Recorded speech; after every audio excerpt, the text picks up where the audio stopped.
Ya, silakan. Shalom Bapak Ibu Saudara, secara khusus saya mau menyampaikan terima kasih kepada Pak Jimmy dan Ibu yang telah memberikan kesempatan kepada saya pada saat malam ini untuk menyampaikan kebenaran firman Tuhan, dan juga salam kenal untuk semua jemaat baik yang ada di Sydney maupun yang ada di Malang. Jadi sebenarnya ini kotanya jauh-jauh, ada di negara sana, ada di kota Jawa, sementara saya ada di Serpong, Bapak Ibu, ya. Tetapi melalui via Zoom ini justru kami merasa dekat ya Bapak Ibu. Jadi salam kenal, senang bisa ketemu Bapak Ibu walaupun secara online. Dan di dalam kesempatan ini saya juga mau menyampaikan terima kasih kepada Pak Jimmy dan seluruh jemaat yang ada di Sydney Amen. maupun yang ada di Malang yang telah mensupport Rena dan Charles, bahkan juga beberapa anak yang lain hingga mereka boleh berkuliah. Kiranya berkat Tuhan melimpah atas kehidupan Bapak Ibu Amen. sekalian. Baik, Bapak Ibu, hari ini saya akan membahas secara khusus topik mengenai konflik dalam lingkaran keluarga Abraham. Bapak Ibu, ada yang menarik bila kita membaca ataupun kita mendengar ya Bapak Ibu berita-berita yang belakangan ini rasanya menakutkan ya, bukan good news tetapi bad news. Ada banyak konflik dalam keluarga yang berujung pada pembunuhan atau berujung pada penumpahan darah, di mana seorang anak bisa membunuh ibunya hanya gara-gara masalah sepele atau gara-gara warisan. Demikian juga seorang ayah dibunuh oleh anaknya juga karena masalah warisan ataupun masalah yang lainnya. Dan terlebih juga Bapak Ibu Saudara, saya juga menemukan ada bapak atau ibu yang juga membunuh anak kandungnya sendiri karena ada konflik di dalam kehidupan mereka. Demikian juga menantu ataupun mertua. Jadi berita-berita yang kita dengar belakangan ini Bapak Ibu bukanlah berita yang baik, bukan good news tetapi bad news. Nah, ternyata Bapak Ibu, konflik dalam keluarga tidak hanya kita jumpai masa sekarang, tetapi kita jumpai juga dalam lingkungan keluarga Abraham. Padahal kita tahu bahwa Abraham ini dikenal sebagai bapa orang beriman, bahkan dia adalah bapa leluhur daripada orang Israel atau bangsa Israel. Tetapi yang namanya konflik itu tetap mampir dalam kehidupan Abraham dan secara khusus di dalam lingkungan keluarganya. Bapak Ibu, hari ini semoga aja waktunya keburu Bapak Ibu ya. Memang saya tidak memberikan penjelasan yang detail di dalam PPT saya, tetapi paling tidak Bapak Ibu Saudara, karena ini pendalaman Alkitab bukan khotbah Bapak Ibu Saudara, jadi hukumnya teh wajib Bapak Ibu kudu bawa Alkitab atau kudu baca Alkitab atau kudu buka Alkitab ya Bapak Ibu. Jadi supaya kita sama-sama bisa belajar, sama-sama bisa melihat apa yang sedang terjadi apa yang sedang terjadi atau konflik apa yang ada di dalam lingkungan keluarga Abraham. Saya akan share screen Bapak Ibu ya, izin ya. Iya, Bu.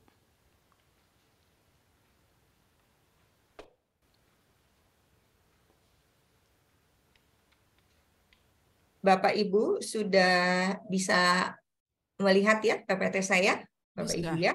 Bisa. Jadi ini adalah topik yang akan saya bahas pada saat malam ini, konflik dalam lingkaran keluarga Abraham. Karena ini bicara tentang satu keluarga yang bernama Abraham, maka kita akan melihat lingkaran konfliknya itu dimulai dari mana ya. Kemudian nanti akan diakhiri di mana, dalam arti saya membatasi Bapak Ibu ya. Jadi saya tidak kemana-mana, saya batasi supaya kita bisa lebih fokus ya dalam pembahasan. Nah, jadi ini Bapak Ibu, konflik dalam lingkungan keluarga Abraham itu sebenarnya dimulai dari istri-istrinya. Jadi kita ketemu dengan Sarah dan Hagar, kemudian ketemu dengan anaknya. Nah, ternyata anaknya itu Ishak memiliki keturunan yaitu Yakub dan Esau. Nah, ketika bicara tentang Yakub dan Esau, Bapak Ibu, nah kita juga melihat ternyata di sini ada konflik. Nah, kemudian ketika Yakub ini kan sebenarnya adalah anak Ishak, Tapi kalau dilihat dari Abraham, maka ini adalah cucu. Jadi kita melihat ini adalah istri, ini adalah anak, ini adalah cucu. Nah, Yakub sendiri itu punya anak ada 13. Nah, yang 12 itu laki-laki. Nah, yang perempuan itu memang tidak dipercakapkan, Bapak Ibu ya. Jadi 12 suku Israel itu berasal dari keturunan Yakub. Nah, saya pribadi akan mengangkat salah satu anak Yakub yaitu Yusuf. Nah, Yusuf juga mengalami konflik ya atau mengalami perseteruan dengan saudara-saudaranya. Jadi Bapak Ibu, ini adalah konflik dalam lingkungan keluarga Abraham ya, dimulai dari istri, anak, cucu ya. Nah, kalau di sini kan berarti ini sudah menjadi buyutnya Abraham. Jadi ini ya Bapak Ibu. Nah, untuk bagian yang pertama, saya akan membahas bagaimana konflik yang terjadi antara Sarah dan Hagar. Tetapi alangkah baiknya saya akan membaca di dalam Kejadian pasal yang ke-16, mulai dari ayat 1 sampai ayat yang ke-6. Judul perikopnya adalah Hagar melahirkan Ismail bagi Abram. Sarai, istri Abram, tidak melahirkan anak baginya. Ia mempunyai seorang hamba perempuan bernama Hagar, orang Mesir. Berkatalah Sarai kepada Abram, engkau tahu, Tuhan tidak memperkenankan aku melahirkan anak. Hampirilah hambaku itu. Mungkin melalui dialah aku dapat memperoleh anak. Abram mendengarkan perkataan Sarah. Ayat yang ketiga. Sarai, istri Abram, mengambil Hagar hambanya, orang Mesir itu, dan memberikannya kepada Abram, suaminya, untuk menjadi istrinya. Ketika itu Abram sudah tinggal di tanah Kanaan selama 10 tahun. Abram menghampiri Hagar dan perempuan itu mengandung. Ketika Hagar tahu bahwa ia mengandung, ia memandang rendah nyonyanya. Ayat yang kelima. Kata Sarai kepada Abram, penghinaan yang kuderita ini adalah kesalahanmu. Memang aku yang memberikan hambaku ke pangkuanmu. Tetapi baru saja ia tahu bahwa ia mengandung. Ia memandang rendah terhadap aku. Tuhan kiranya menjadi hakim antara aku dan engkau. Ayat yang ke-6. Kata Abram kepada Sarai, dia hambamu, dia dalam kuasamu. Lakukanlah kepadanya apa yang kau pandang baik. Lalu Sarai menindas Hagar sehingga ia lari meninggalkannya. Bapak Ibu, konflik apa sih sebenarnya yang terjadi antara Sarai dan Hagar? Dari pembacaan Kejadian pasal 16 ayat yang pertama sampai ayat yang ke-6, sebenarnya itu dimulai dari Sarai, Bapak Ibu ya. Kenapa? Karena Sarai itu punya satu persoalan, dan persoalannya itu menyangkut bahwa dia mandul. Nah, mandul di sini bukan berarti dia tidak subur, tetapi mandul di sini artinya dia tidak punya potensi untuk memiliki anak atau keturunan. Nah, kalau dilihat masalah yang dimiliki oleh Sarah ini, memang ini bukan masalah Hagar, Bapak Ibu ya, tetapi ini adalah masalah Sarah.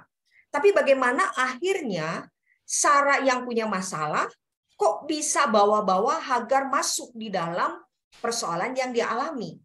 Nah, Bapak Ibu, Sarah itu punya inisiatif. Bagaimana cara dia mengatasi persoalannya, yaitu kemandulannya. Nah, cara yang dia lakukan adalah memberikan hambanya, yaitu Hagar, kepada sang suami untuk dinikahi. Nah, pada saat itu, Bapak Ibu, apa yang dilakukan Sarah itu dibenarkan secara budaya. Nah, apa yang dilakukan Sarah itu ini mengikuti budaya Timur Dekat kuno, yaitu dengan perkawinan model polisoiti. Jadi polisoiti itu artinya sang istri mengizinkan hamba perempuannya untuk dinikahi oleh sang suami. Tujuannya untuk apa? Tujuannya sangat jelas, supaya Sarah bisa mendapatkan anak tidak melalui rahim dia karena dia mandul, tetapi melalui rahim daripada sang hamba, yaitu Hagar. Nah, menarik Bapak Ibu, Saya akan tunjukkan ya sebelum saya lanjutkan ya. Saya akan bergeser kepada slide berikutnya. Nah, Bapak Ibu, bila kita melihat ya hubungan antara Sarah dan Hagar itu sebenarnya Sarah ini nyonya atau majikan, sementara Hagar ini hamba ya. Kalau sekarang sebenarnya mungkin lebih tepat itu adalah seperti asisten rumah tangga, Bapak Ibu ya. Nah, Hagar ini hanya ngurusin Sarai, jadi nggak ngurusin Abraham ya, hanya ngurusin keperluan atau apapun yang dibutuhkan oleh Sarai, itulah yang dikerjakan atau diurus oleh Hagar. Nah, bila melihat kondisi seperti ini awalnya Bapak Ibu, ini good relationship, artinya di antara mereka ada kerjasama. Nah, ini pun terlihat Bapak Ibu ya ketika Hagar diberikan kepada Abram, Hagar ini tidak memberontak. Demikian juga sang suami menyetujui. Kenapa? Karena memang dari segi budaya pada saat itu diizinkan atau ini legal ya, ini sah, tidak melanggar aturan. Nah, yang menarik Bapak Ibu, ketika Hagar ini sudah dihampiri oleh Abram, maka di dalam ayat yang keempat dikatakan Hagar ini mengandung. Nah, ini mengandung anak siapa? Ini mengandung anak Abram. Nah, anak ini bukan hanya anak Abram, tetapi sekaligus juga ini adalah anak bagi siapa? Bagi Sarah. Walaupun kita melihat di dalam Kejadian 21, Bapak Ibu, ketika Sarah akhirnya juga bisa memiliki anak yaitu Ishak. Nah, di sini kita melihat ya bahwa Sarah ternyata tidak mau menerima anak daripada Hagar, yaitu Ismail. Bahkan di dalam pasal yang ke-21, nanti Bapak Ibu bisa menengok di dalam ayat yang ke-8 sampai turunkan ke bawah, bahkan Abram akhirnya mengusir Hagar dan Ismail keluar dari lingkungan keluarga mereka. Nah, Bapak Ibu, ketika Hagar didapati mengandung anak Abram, nah mulai nih si Hagar ini dalam tanda petik bertingkah. Dia merasa saya lebih unggul, saya lebih hebat dibandingkan nyonya saya. Kenapa? Saya sekarang memiliki benih atau anak daripada Abram. Sementara Sarah itu enggak. Nah, Bapak Ibu, saya akan tunjukin slide berikutnya ya. Nah, Bapak Ibu di sini ya. Ketika didapati bahwa Hagar ini mengandung, nah sebenarnya posisi Hagar ini tidak lagi hanya sekedar dilihat sebagai hamba bagi Sarai, tetapi Hagar ini sebenarnya memiliki posisi yang sama dengan Sarai, yaitu istri Abram. Tetapi ada perbedaan nggak? Tetap ada perbedaan, Bapak Ibu. Perbedaannya apa? Perbedaannya tetap si Hagar ini tidak bisa setara atau tidak bisa sederajat dengan Sarai. Walaupun posisinya itu sama, yaitu apa? Sebagai istri Abram. Kenapa? Karena bagaimanapun kata hamba atau profesi hamba itu akan tetap melekat dalam diri Hagar, dan dia ini hambanya siapa? Dia itu adalah hambanya Sarai. Itu sebabnya tetap dianggap tidak setara. Dalam artian seperti ini ya Bapak Ibu. Nah, ketika Hagar hamil, Bapak Ibu dia memandang rendah atau dalam tanda petik melecehkan sang majikan karena tidak bisa mengandung, maka hubungan yang baik ya antara nyonya dan hamba menjadi buruk. Kenapa? Karena hubungannya sekarang adalah istri dan istri. Nah, ketika istri dan istri, justru disinilah muncul konfliknya, Bapak Ibu. Konfliknya sekarang itu justru dimulai dari Hagar. Nah, seharusnya Bapak Ibu, Hagar ini dianggap solusi dalam mengatasi kemandulan Sarai. Nah, tetapi ketika dia memandang rendah, maka bagi Sarai ini bukan lagi solusi, tetapi ini adalah masalah baru buat saya.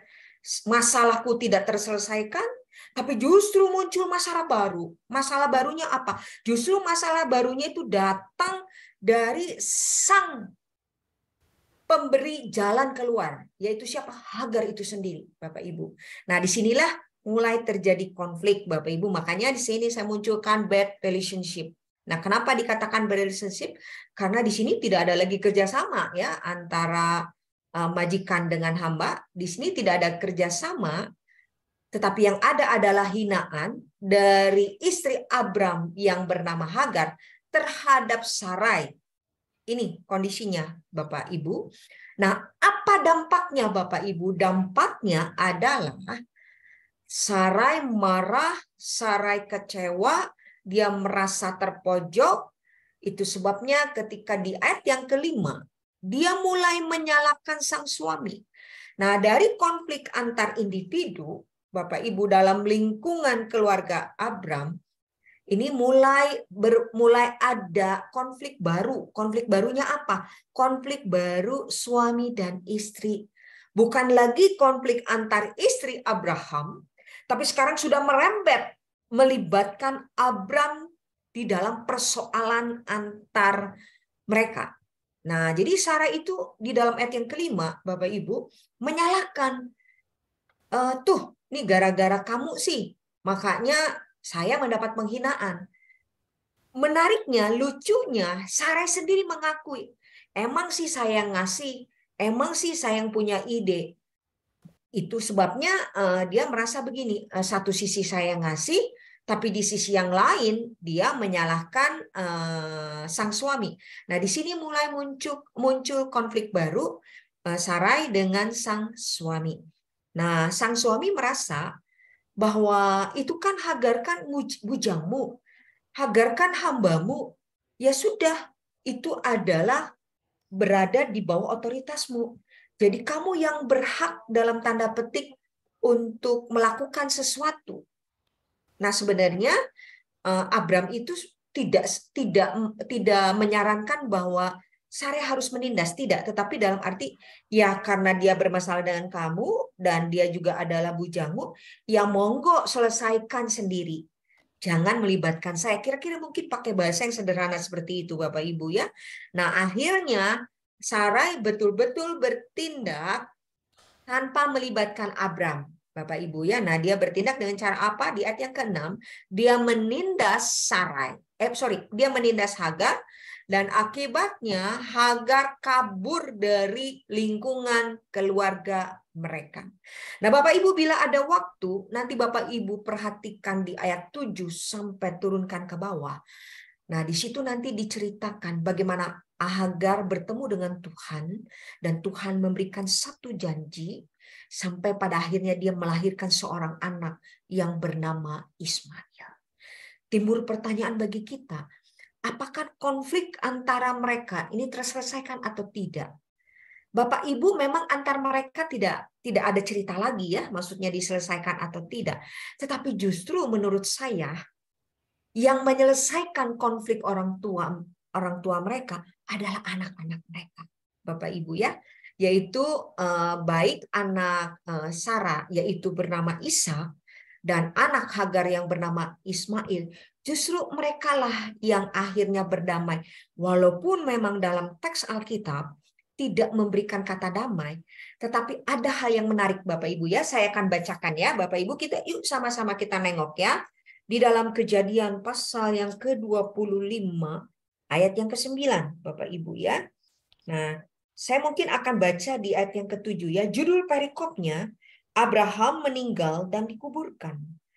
Abraham mencapai umur 175 tahun, lalu menghembuskan napas terakhir. Ia meninggal pada waktu telah putih rambutnya, tua dan penuh umurnya. Ia dikumpulkan kepada kaum keluarganya. Ayat yang ke-9. Anak-anaknya Ishak dan Ismail menguburkan dia dalam gua Makpela di ladang Efron bin Jofar, orang Het, ladang yang terletak di sebelah timur Mamre. Nah, Bapak Ibu, ada pertemuan ya. Saya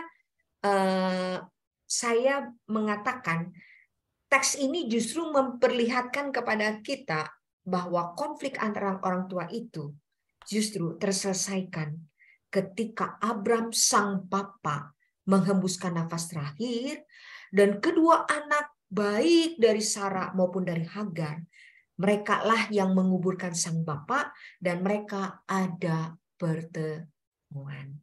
Jadi ini Bapak Ibu ya, konflik ini terselesaikan. Jadi hari ini kita melihat, nah kalau konflik ini terselesaikan, bagaimana dengan konflik berikutnya? Nah, jadi konflik berikutnya itu, Bapak Ibu, kita melihat di sisi sang anak, bukan lagi di sisi sang istri, tetapi sang anak ya.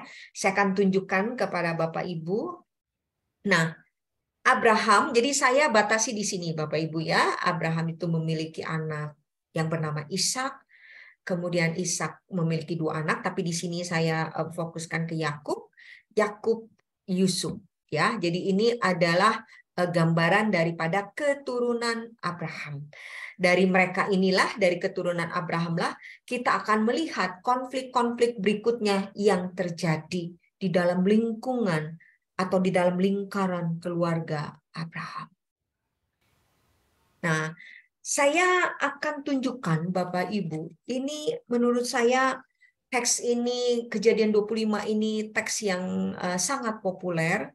Bapak Ibu sudah sangat familiar ya dengan teks ini. Ini kan berbicara tentang Ishak dan Ribka itu bisa memiliki seorang anak. Nah, Bapak Ibu, saya memberikan beberapa hal atau beberapa catatan di dalam Kejadian pasal 25. Saya mengatakan bahwa kelahiran Esau dan Yakub itu merupakan extraordinary birth. Ini berarti kelahiran yang tidak umum, yang tidak lazim. Atau ini kelahiran yang luar biasa. Kenapa Bapak Ibu? Karena kita melihat di awal, mungkin saya kayaknya bacakan aja ya Bapak Ibu ya. Saya akan bacakan supaya kita sama-sama bisa tahu teksnya mengatakan apa ya Bapak Ibu. Di dalam Kejadian pasal 25, saya akan bacakan dari ayat 19 ya Bapak Ibu. Judul perikopnya adalah kelahiran Esau dan Yakub. Inilah riwayat keluarga Ishak anak Abraham.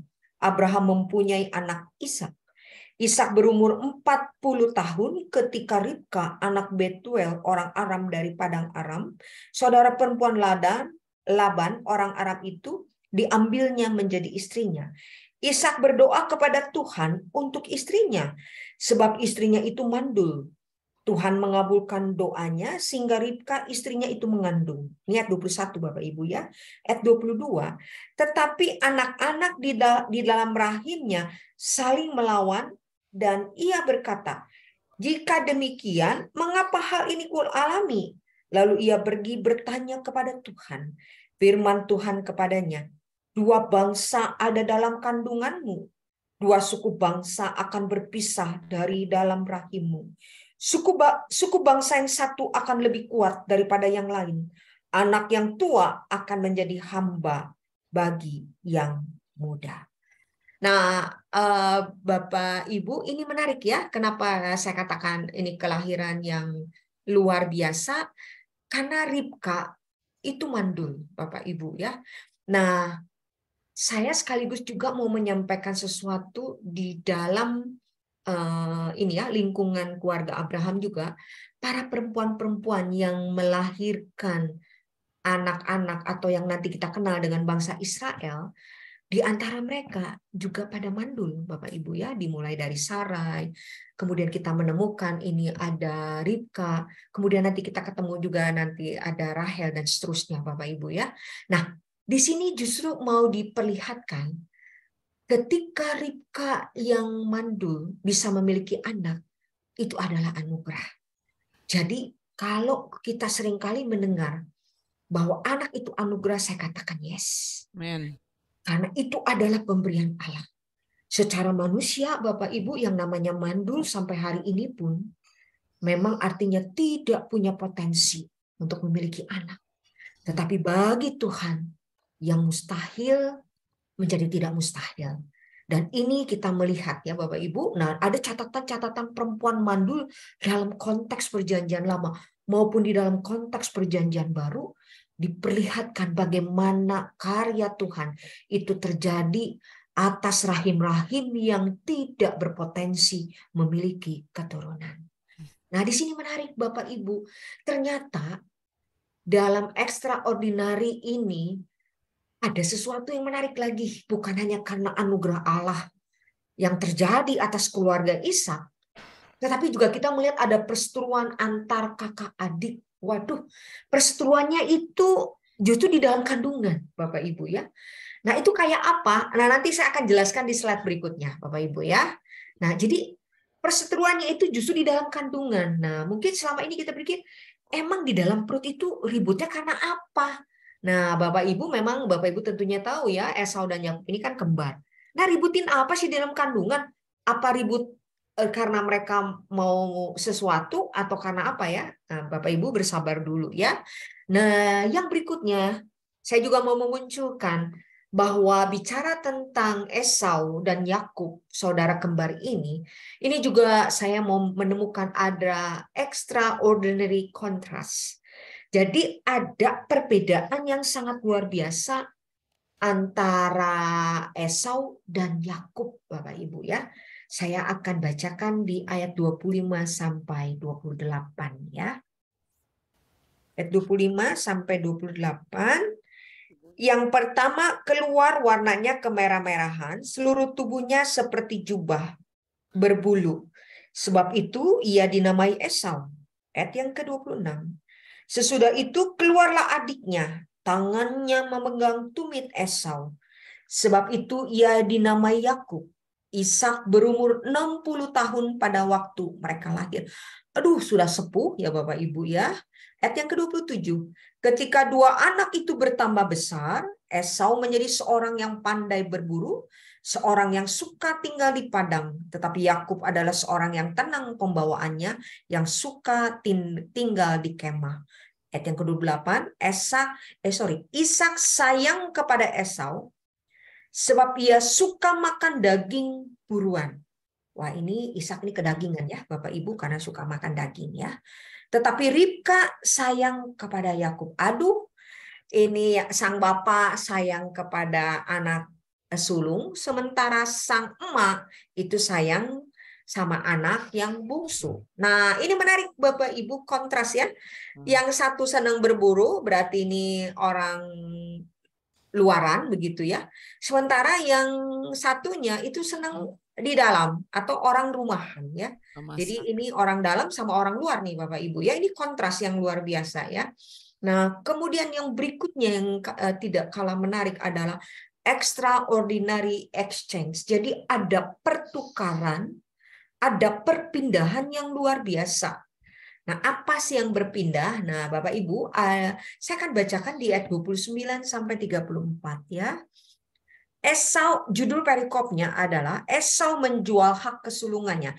Bapak Ibu mungkin di antara Bapak Ibu ada sedikit berbeda mungkin ya dengan Alkitab yang saya bacakan.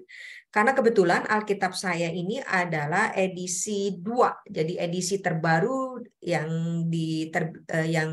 dicetak oleh LAI, Bapak Ibu ya. Mungkin ada beberapa kata yang sudah diperbaharui. Nah, memang di edisi baru ini saya menemukan, memang saya belum melihat secara keseluruhan, menemukan bila dibandingkan dengan yang lama itu ada kata yang mungkin seringkali membuat kita harus menafsirkan ya. Tetapi di edisi yang baru ini, Bapak Ibu, justru diberikan kata yang membuat kita akhirnya paham apa yang dimaksudkan tanpa harus kita menafsirkan. Ya, nah saya akan bacakan ya judul perikopnya Esau menjual hak kesulungannya. Ayat yang ke-29.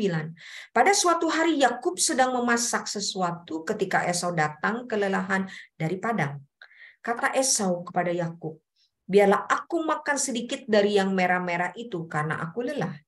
Itulah sebabnya namanya disebut Edom. Namun Yakub berkata, jual dulu hak kesulunganmu kepadaku.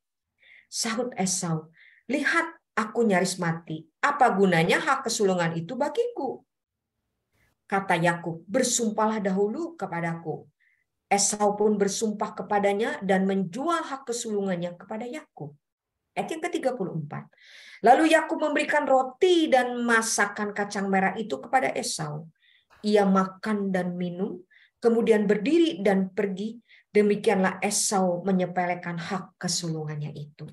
Nah, Bapak Ibu, memang ketika bicara tentang extraordinary exchange, Bapak Ibu, memang ini berbicara tentang ada pertukaran hak kesulungan ya. Yang sulung yang seharusnya memiliki hak kesulungan akhirnya ditukar dan diberikan kepada sang adik dengan semangkuk kacang merah. Dia kacang merah itu sebenarnya enak ya Bapak Ibu. Ini tuh Brennebon ya, apalagi dikasih bakut. Aduh, ini bisa lupa kalau mertua lewat ya, Bapak Ibu ya. Nah, jadi ini Bapak Ibu ya, saya memberikan gambaran yang umum dulu sebelum saya masuk ke dalam konflik-konflik di antara Esau dan Yakub, tapi paling tidak gambaran ini yang menjadikan kita bisa memahami. Jadi ketika nanti saya menjelaskan di slide berikutnya, Bapak Ibu sudah mendapat gambaran secara umum dulu ya. Nah, saya akan secara khusus lebih fokus kepada mereka berdua ya. Nah, apa yang terjadi Bapak Ibu? Nah, pertama itu justru konflik itu terjadi dalam kandungan. Nah, dalam kandungan itu maksudnya apa Bapak Ibu? Nah, ini bisa dilihat dari arti nama Yakub Bapak Ibu ya. Nah, seringkali Bapak Ibu bila Bapak Ibu mungkin dulu pernah jadi guru sekolah minggu ya, atau Bapak Ibu pernah masuk di sekolah minggu, itu guru-guru sekolah minggu kan seringkali mengajarkan arti nama Yakub itu penipu. Nah, apakah memang sedemikian, apakah itu betul arti nama Yakub itu adalah penipu atau ada arti yang lain? Nah, Bapak Ibu, di ayat 26 itu merujuk pada arti nama Yakub, yaitu tangannya itu apa ya, memegang tumit Esau. Nah, jadi kalau saya mendapatkan arti nama Yakub, Bapak Ibu, sebenarnya itu memegang tumit Esau, dan ini sebenarnya yang bisa memberikan penjelasan kepada kita, sebenarnya di dalam kandungan itu ada konflik apa sih antara mereka dua. Nah, jadi ketika kan Esau itu kan anak sulung Bapak Ibu. Nah, ternyata si Yakub ini mau merebut gitu, mau dialah yang harusnya sulung begitu ya. Jadi dia grab, dia punya tumitnya si Esau dengan harapan saya duluan atuh, kamu mah belakangan. Ya, jadi ini menarik Bapak Ibu ya. Saya menjumpai ini pengertian yang menurut saya sangat luar biasa ya. Jadi dalam kandungan itu konfliknya itu sebenarnya Bapak Ibu ya. Nah, menurut atau mengacu kepada Yeremia pasal yang ke-9 ayat yang ke-4, kata tumit sendiri merupakan kata benda yang menunjuk kepada arti penipuan. Nah, memang penipuannya itu tidak terjadi di dalam kandungan, Bapak Ibu ya, tidak terjadi. Tetapi yang terlihat penipuan itu sendiri adalah melalui mamah daripada Yakub, yaitu Ribka. Nanti Bapak Ibu bisa menengok di dalam Kejadian pasal 27 ya. Kata ini tepat menggambarkan tentang Yakub yang mengambil tumit Esau pada saat kelahirannya. Jadi dia itu benar-benar pengen mengambil, ya udah aku duluan, berarti kalau aku yang menjadi sulung, aku duluan lahir, berarti aku yang jadi sulung, maka hak kesulungan dan berkat kesulungan itu ya menjadi bagianku. Nah, ini sebenarnya yang terlihat di dalam arti nama Yakub itu sendiri, Bapak Ibu ya. Nah, yang menarik lagi Bapak Ibu, memang nanti Bapak Ibu bisa menengok ya di dalam Kejadian pasal 37. Saya lupa ayatnya apakah itu di ayat 32 kah atau ya pokoknya 30-an something ya. Nah, justru Esau itu menyebut Yakub itu penipu. Kenapa? Karena ada dua bagian dari Esau itu akhirnya terambil atau terampas oleh Yakub. Nanti Bapak Ibu bisa baca lagi ya, lebih jelas lagi. Menarik Bapak Ibu ya kalau kita menggali, seringkali Bapak Ibu ya, saya juga agak sedih ya, ada seringkali bilang ini PL itu tidak menarik, yang menarik itu perjanjian baru. Karena perjanjian baru itu semua serba clear, semua serba jelas, semua serba terang.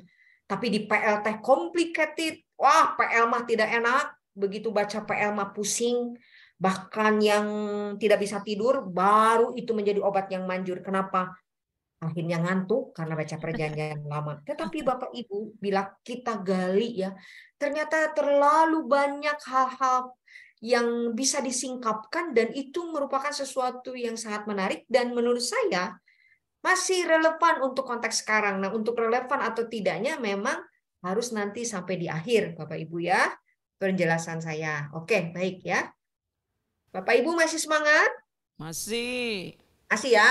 Oke. Wah, penglihatan. Saya mah semangat aja kalau ngomongin firman mah, Bapak Pada Ibu. lihat dulu ibu tuh pada semangat nggak tuh?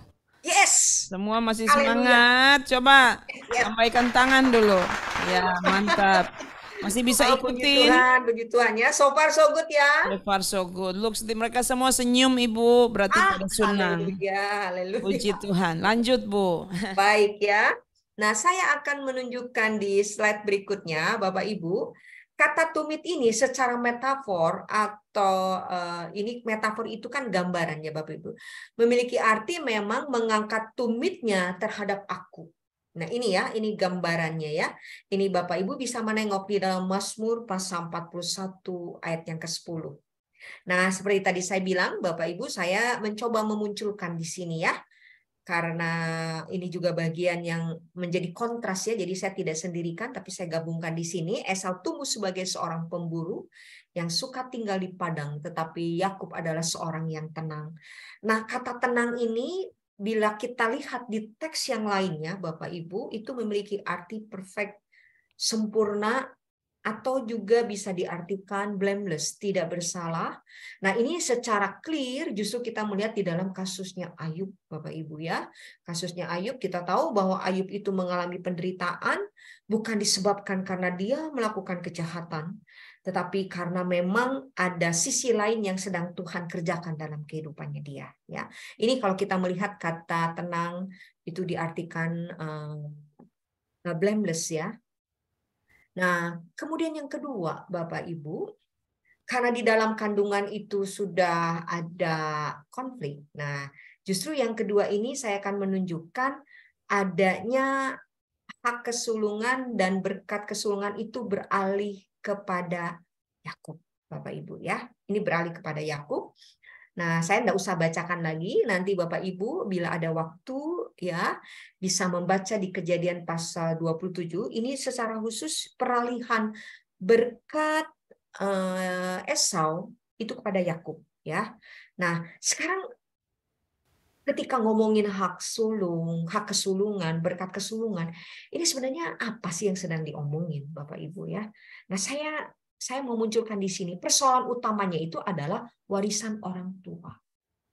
Nah, ini seperti tadi di pendahuluan saya menyampaikan ya, gara-gara warisan anak itu bisa bunuh orang tua atau sebaliknya demikian ya. Nah, jadi ketika bicara tentang konflik yang lebih clear-nya lagi dari kandungan kemudian saya munculkan di sini. Nah, ini soal warisan. Esau selaku anak sulung berhak memperoleh warisan dari ayahnya. Jadi yang paling berhak itu anak sulung. Nah, adakah penjelasan yang bisa menjelaskan bagian ini? Nah, ini saya bisa tunjukkan Bapak Ibu ya. Peralihan hak sulung. Nah, di sini istilah anak sulung dalam bahasa Ibrani adalah bekor, memiliki makna anak pertama yang dilahirkan. Ya. Nah, hak kesulungan itu sendiri diartikan memiliki warisan yang dimiliki oleh ayahnya. Nah, jadi ketika bicara tentang warisan yang dimiliki oleh ayahnya, Bapak Ibu, berarti ini mengarah ke apa ya? Nah, hak apa? Nah, di sini Bapak Ibu ya, hak yang diperoleh oleh anak sulung ya. Menempati urutan pertama setelah bapaknya. Jadi bila bapaknya nanti meninggal, siapakah yang akan menggantikan kepala rumah tangga adalah si sulung atau yang sulung. Ya, nanti Bapak Ibu bisa lihat di Kejadian pasal 43 ayat 33. Kemudian Yang sulung itu haknya adalah apa? Memiliki otoritas membimbing saudara-saudaranya. Karena dia anak paling gede, jadi dia sebagai pembimbing ya, yang yang memberikan bimbingan kepada adik-adiknya atau kepada saudara-saudaranya ya. Nanti Bapak Ibu bisa lihat di sini. Kemudian yang menariknya, berkat istimewa yang diperuntukkan baginya pada saat kematian ayahnya, dan akan melanjutkan peran ayahnya menjadi kepala keluarga. Nah, ini ya Bapak Ibu ya, sebenarnya ini sama ya. Kemudian menerima dua bagian. Nah, yang sulung itu memang banyak banget hak yang dia dapetin gitu Bapak Ibu ya. Nah, ada dua bagian yang dia dapatkan dibandingkan dengan saudara-saudara yang lain. Makanya ketika ini beralih kepada siapa? Kepada Yakub. Nah, otomatis yang akan memperoleh ini adalah Yakub. Jadi bukan lagi Esau, Bapak Ibu ya. Nah, peralihan hak sulung ini Bapak Ibu kita melihat ya, ini Esau menukar hak kesulungannya dengan tadi saya sudah singgung. Hal ini mengindikasikan bahwa Esau tidak menghargai masa depan. Jadi yang dia pikirkan itu adalah pada saat itu. Pada saat itu saya sedang lapar, dan saya membutuhkan makanan untuk membuat saya kenyang. Jadi dia tidak lagi memikirkan bahwa hak sulung itu menjadi berarti. Makanya ketika dia lapar, dia menganggap hak sulung ini nggak ada artinya. Dan ini dilihat oleh sang adik. Jadi sang adik ini cerdas Bapak Ibu ya. Cerdas, dia melihat sang kakak membutuhkan makanan, sementara sang adik itu sedang masak. Ya udah deh, tukeran ya. Aku kasih kamu semangkuk kacang merah, ya udah apa yang kamu punya kasih dong sama aku. Nah ini ya Bapak Ibu, ini gambaran yang menarik sekali ya. Nah jadi ini tipe orang yang berorientasi pada masa kini. Nah ini kontras Bapak Ibu ya, kontras dengan Yakub yang berorientasi bagaimana memperoleh yang terbaik ke depannya. Nah jadi sebenarnya ini sudah terlihat ya ketika dia di dalam kandungan itu dia udah megang tumit itu. Nah kemudian timbul pertanyaan, apakah hak sulung pada saat itu memang bisa dipertukarkan? Bisa Bapak Ibu ya. Jadi ini seorang yang anak sulung itu bisa menukar hak kesulungannya dengan apa yang dia butuhkan, itu bisa Bapak Ibu ya, pada saat itu memang bisa. Makanya tidak heran kenapa Esau melakukan itu, karena memang itu bisa dilakukan begitu ya. Nah, apakah tindakan Esau semata didorong karena kepentingan pribadi atau faktor lain? Nah, Bapak Ibu, saya akan tunjukkan di ayat 23. Saya sebenarnya sudah bacakan, tapi saya akan bacakan kembali ya, ayat 23. Firman Tuhan kepadanya, dua bangsa ada dalam kandunganmu, dua suku bangsa akan berpisah dari dalam rahimmu. Suku bangsa yang satu akan lebih kuat daripada yang lain.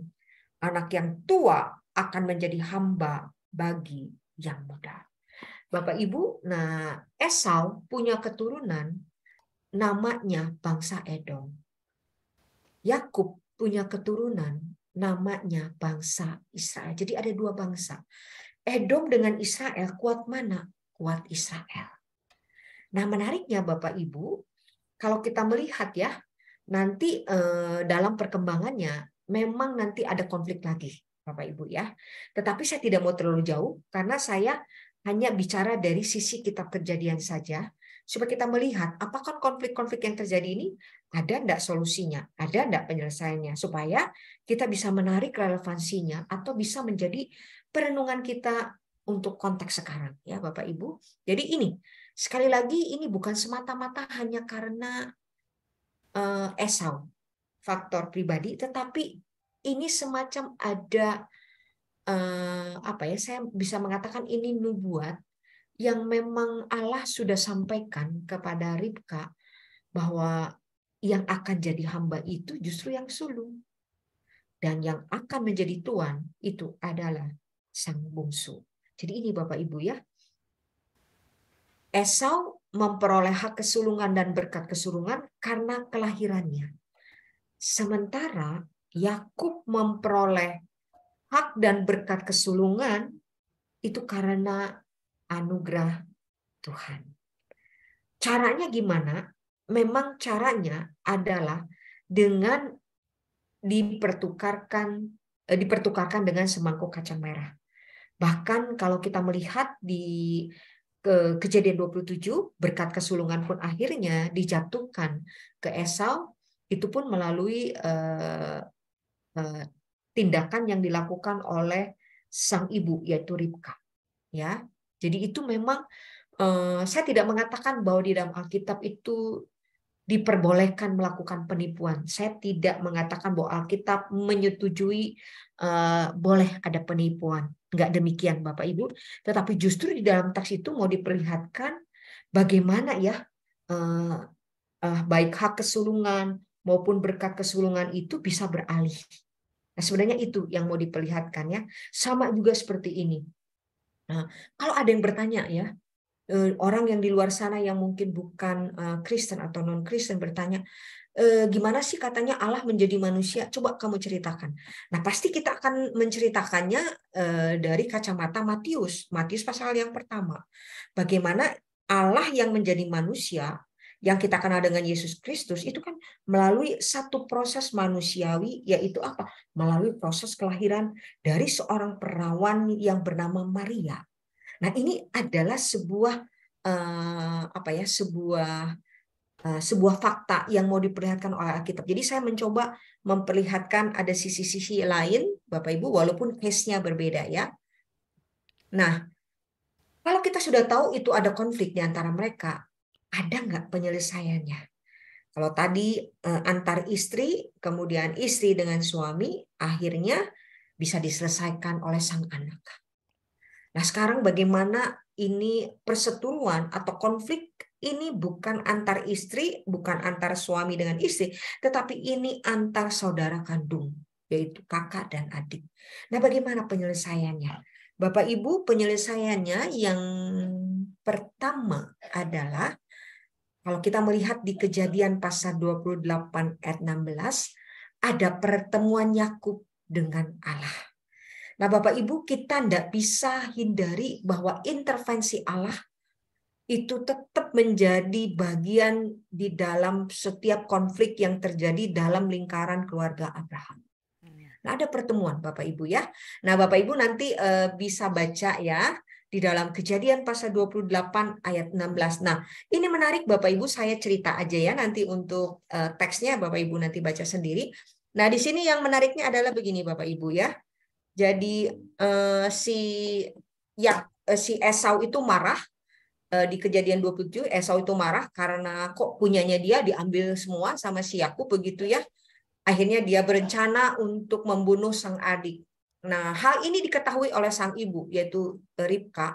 Makanya sang ibu yang sayang sama Yakub, dia bilang, udah deh, kayaknya kamu harus pergi ke rumah keluargamu di sana, noh, jauh pergi ke sana ya, jauh dari lingkungan keluarga, atau jangan lagi tinggal di rumah deh, karena di rumah ini ada konflik ya. Jadi di rumah ini ada konflik, jadi kamu mendingan pergi jauh, begitu ya.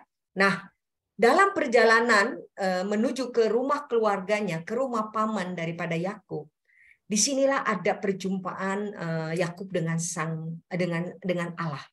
Nah, perjumpaan Yakub dengan Allah, justru Allah itu memberikan satu penguatan, bahkan memberikan satu peneguhan akan janji yang pernah disampaikan kepada Abraham.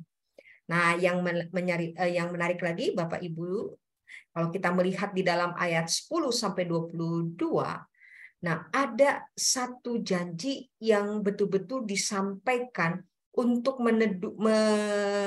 meneguhkan, bahkan memberikan ketenangan bagi Yakub adalah janji penyertaan Allah. Jadi Tuhan bilang, kalau saya mau bahasakan gampang, aku ini memperlihatkan diri sama kamu, aku menegaskan kembali janji apa yang aku berikan kepada bapak leluhurmu, begitu ya, kepada kakekmu. Dan yang menarik lagi di sini ditekankan adalah saya akan menyertai, gitu ya. Dan menyertai dalam arti ketika kamu nanti pergi, nanti kamu akan balik lagi ke keluargamu. Seperti itu sebenarnya Bapak Ibu ya. Nah, yang menarik lagi Bapak Ibu, kemudian kita menjumpai lagi di dalam Kejadian pasal 31. ketika si Yakub ini betul-betul mencoba melarikan diri gitu ya sejauh-jauhnya. Nah, ternyata ini Tuhan suruh dia untuk kembali ke rumah atau ke keluarga. Kamu punya masalah di dalam keluargamu, maka kamu harus balik ke rumah keluarga. Artinya Tuhan bilang kembali ke TKP, kembali ke tempat peristiwa. Di mana? Yaitu di dalam lingkungan keluarga.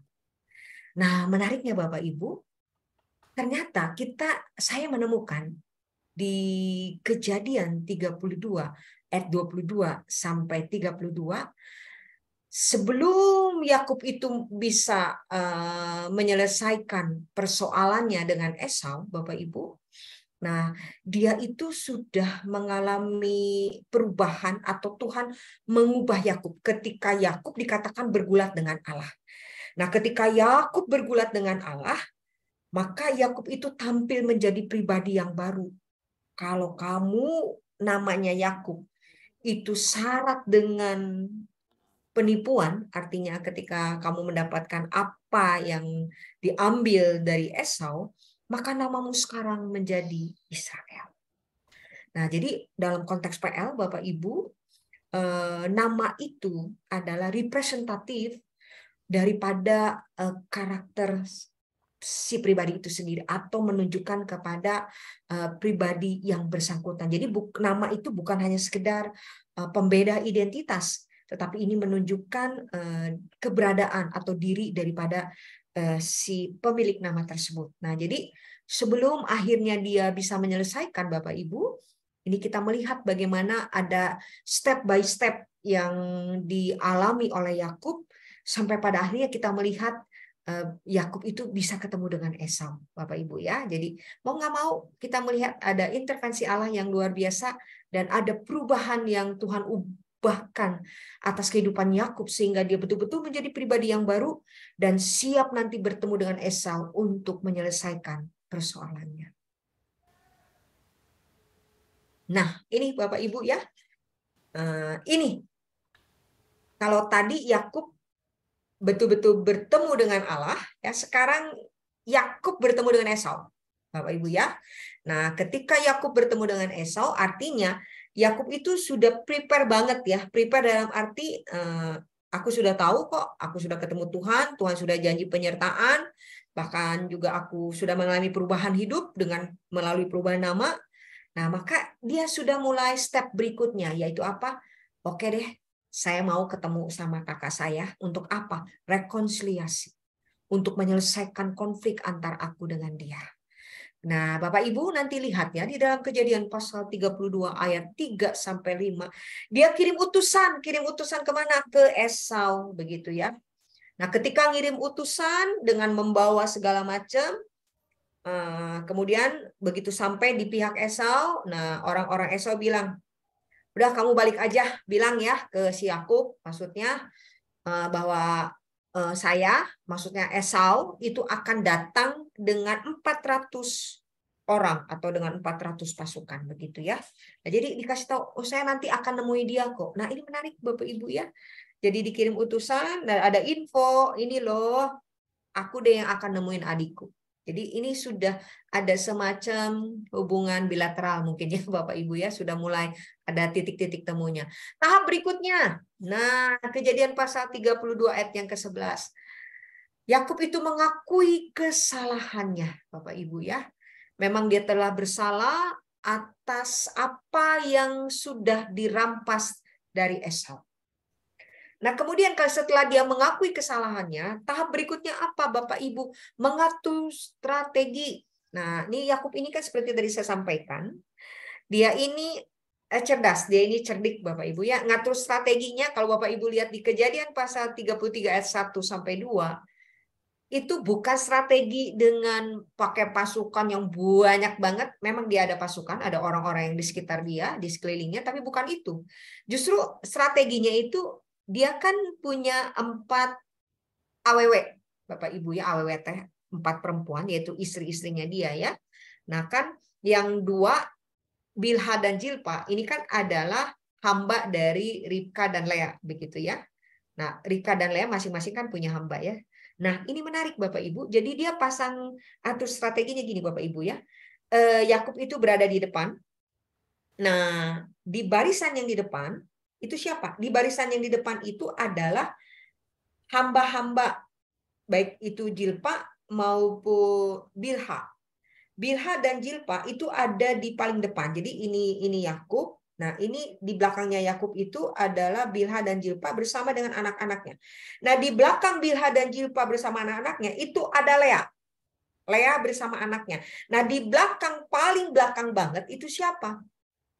Adalah Rahel. Kita tahu Bapak Ibu yang dicintai, yang dikasihi oleh Yakub itu adalah Rahel. Nah, jadi kalau ada apa-apa nih, yang kena duluan siapa? Ya Yakub. Nah, kemudian berikutnya siapa? Ya istri yang berasal dari hamba istri-istriku, Lea dan itu siapa? Bilha dan Jilpa. Nah, kemudian setelah itu siapa yang paling kena? Yang kena berikutnya itu adalah, nah yang rada aman, Bapak Ibu, yang rada aman, yang cukup jauh itu siapa? Adalah Rahel dan anak-anak. Ini strategi menarik dan strategi ini berhasil Bapak Ibu. Kenapa berhasil?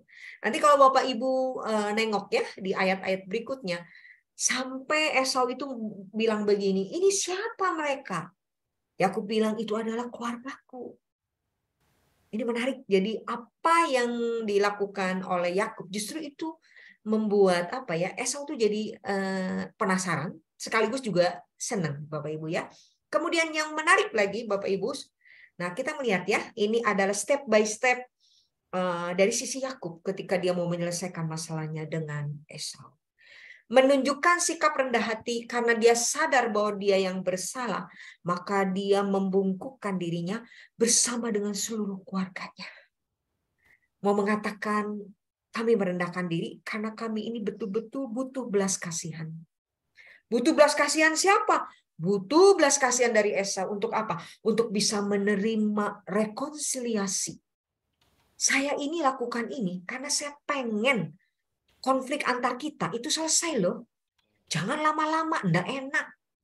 Ada persoalan yang enggak terselesaikan begitu. Nah, yang menarik Bapak Ibu, yang menarik akhirnya membuat Esau juga membuka diri. Membuka diri apa? Pelukan. Dia peluk adiknya.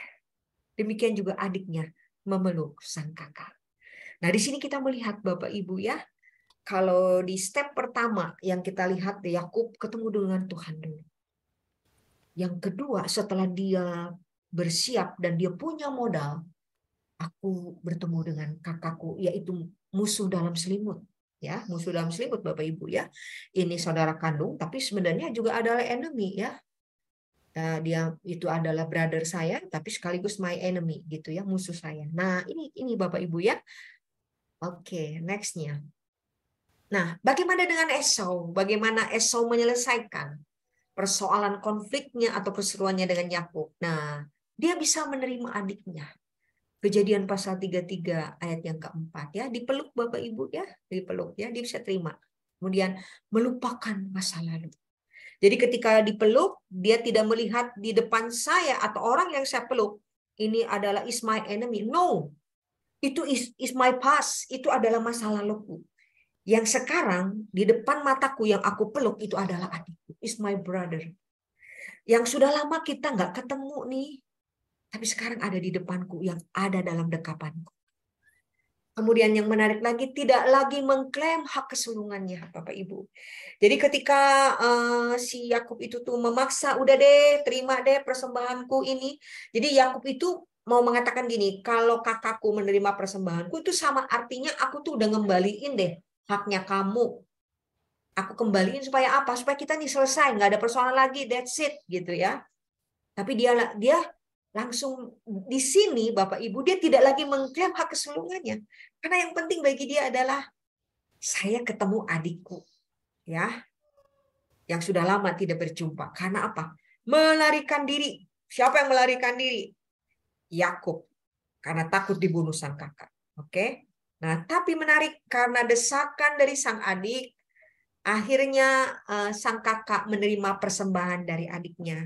Bapak Ibu nanti kalau membaca secara keseluruhan dari Kejadian 33, mereka rekonsiliasi. Ya, artinya tidak ada lagi kebencian, ya. Jadi sudah dilupakan, terjadi pengampunan.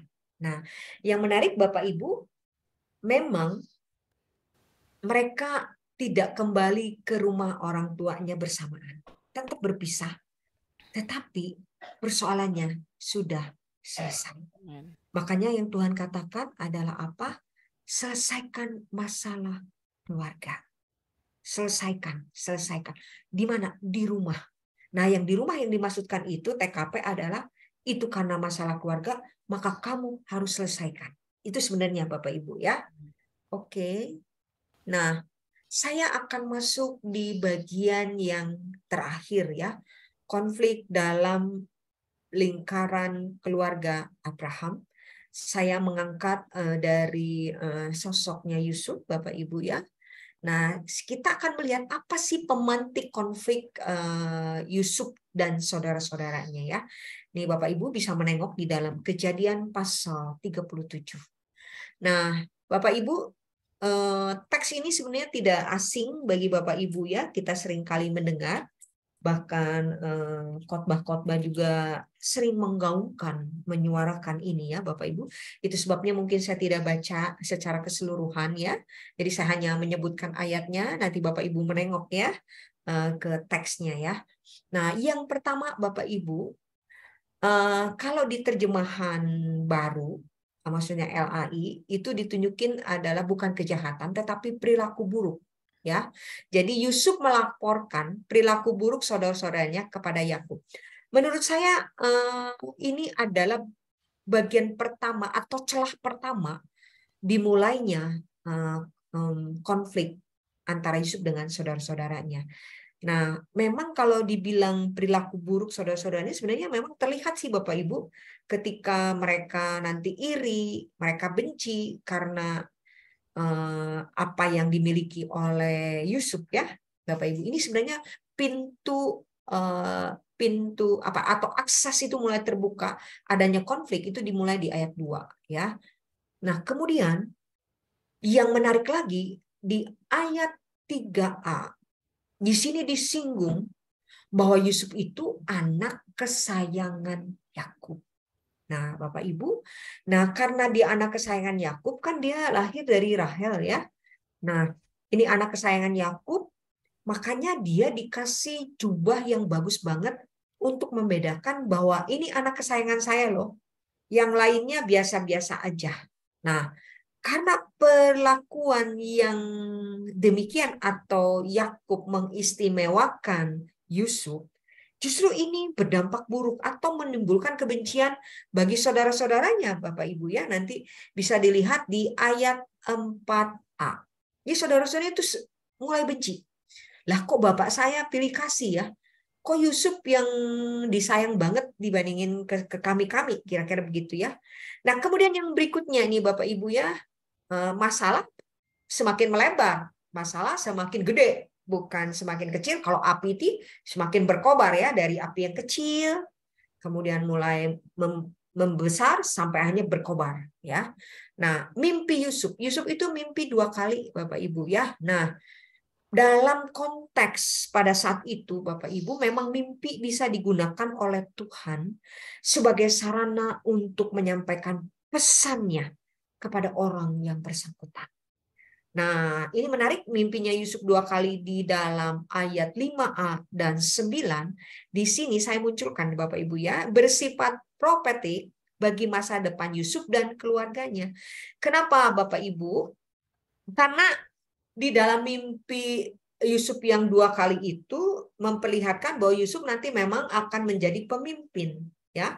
Dia akan menjadi pemimpin, bahkan nanti seluruh keluarganya itu akan sujud kepada dia. Dan yang menarik lagi Bapak Ibu bahwa Yusuflah nanti yang akan dipakai oleh Tuhan untuk bisa memelihara keluarganya. Bila ini memelihara keluarganya, berarti ini merujuk berbicara tentang satu bangsa, yaitu bangsa Israel. Sebenarnya ke sana Bapak Ibu ya. Nah, mimpi Yusuf ini justru menambah kebencian. Makanya dari saya katakan ya, dari api yang kecil, kemudian akhirnya mulai membesar, akhirnya berkobar ya. Ini tambah benci banget. Nah, udah benci dicampur iri hati. Nah, ini nih Bapak Ibu ya.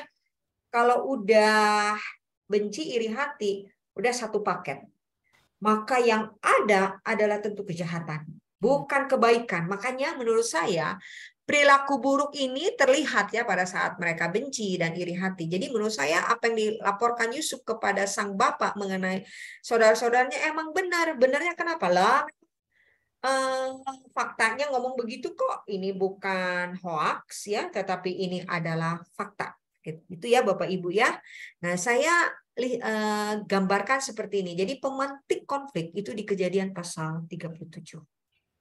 Nah, dampaknya bagi Yusuf apa tuh? Udah dibenci, diiriin oleh saudara-saudaranya nih, dampaknya apa? Sudah pasti dampaknya buruk, Bapak Ibu ya.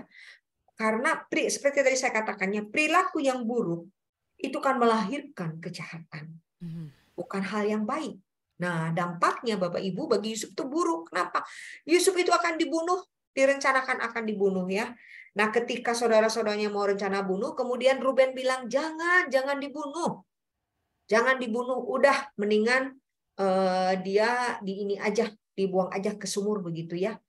Nah, akhirnya kalau dibuang ke sumur, dia juga pada akhirnya akan mati sendiri kok. Kira-kira begitu ya. Maka dia dibuang ke sumur ya. Nah, kenapa Ruben melarang saudara-saudaranya untuk membunuh dalam arti ada penumpahan darah? Karena dia secara tidak langsung sebenarnya mau menyelamatkan Yusuf, Bapak Ibu ya. Tapi dengan cara ya udah deh jangan dibunuh, lebih halus udah deh buang aja ke sumur, nanti lama-lama juga dia mati begitu ya. Ternyata ketika dibuang ke sumur akhirnya berubah lagi nih. Nggak sampai dibiarkan mati di sumur Bapak Ibu. Kenapa? Karena saudaranya yang bernama Yehuda bilang, udah diangkat aja. Kenapa?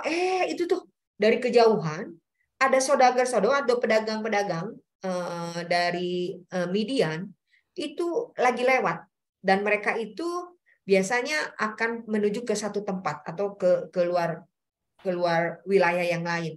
Makanya Yusuf dijual, Bapak Ibu ya. Nah, karena Yusuf dijual ke bangsa Midian, akhirnya bangsa atau saudagar-saudagar Midian ini menjual Yusuf kepada seorang Mesir yang bernama Potifar.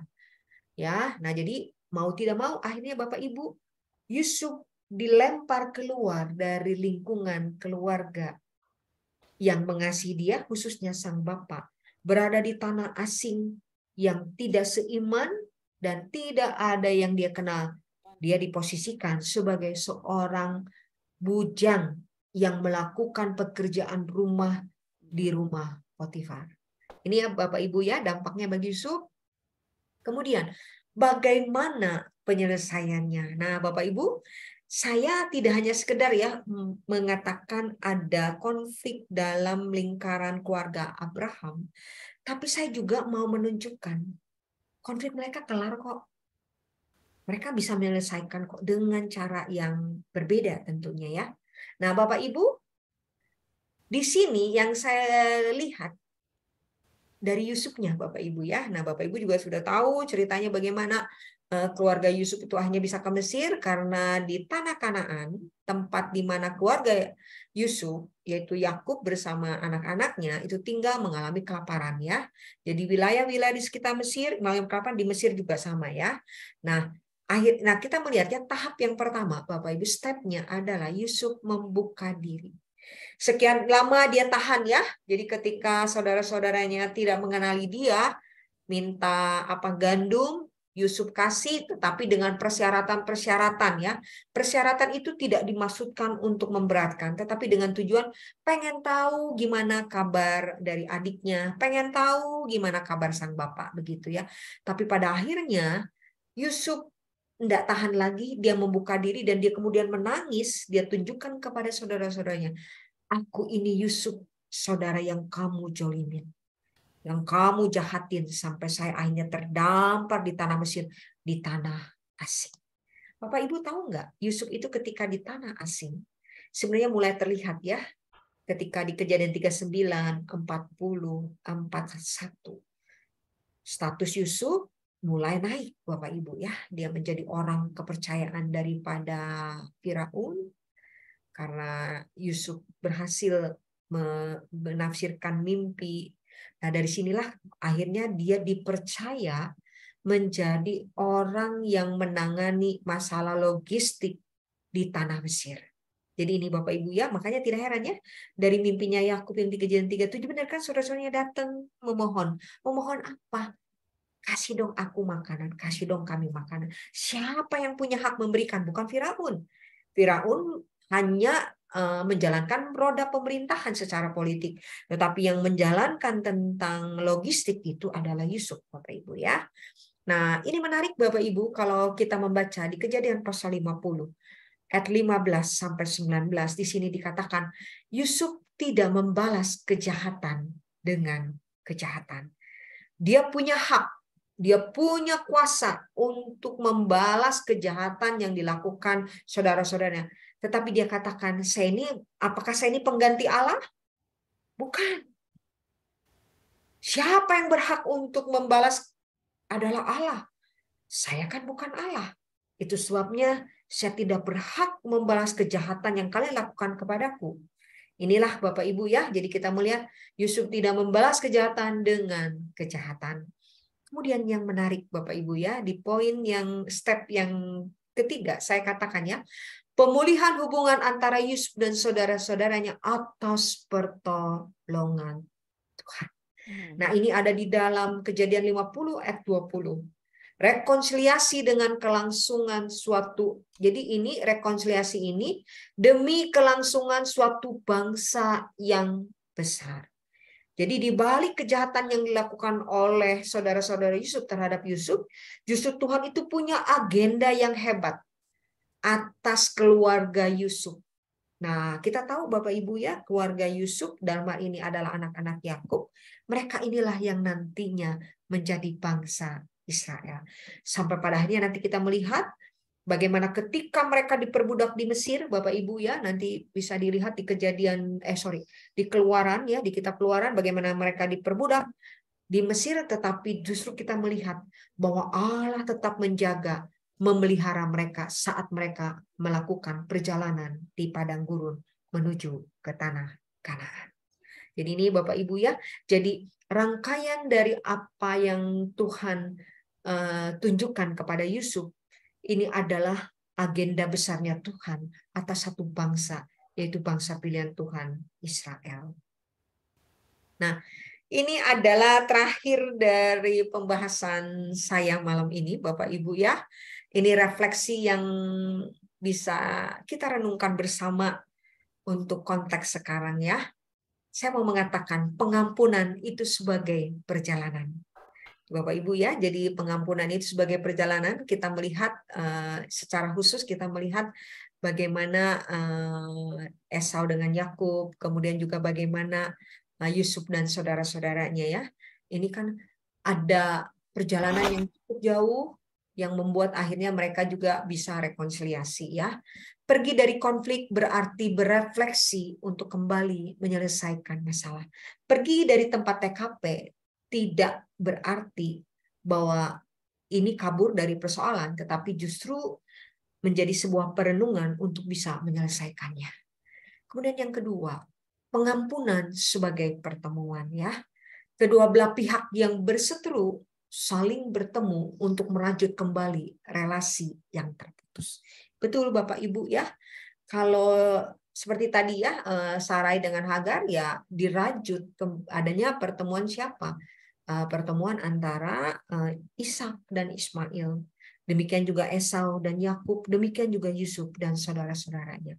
Ini ya, jadi ketika bertemu itu untuk merajut tali yang terputus.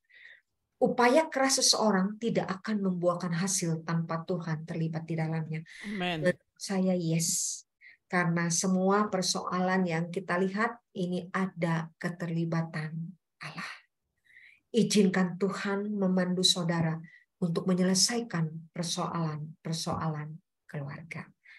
Amin, Bapak Ibu. Amin. Saya sudah menyelesaikan pembahasan. Saya kembalikan kepada Pak Jimmy atau siapa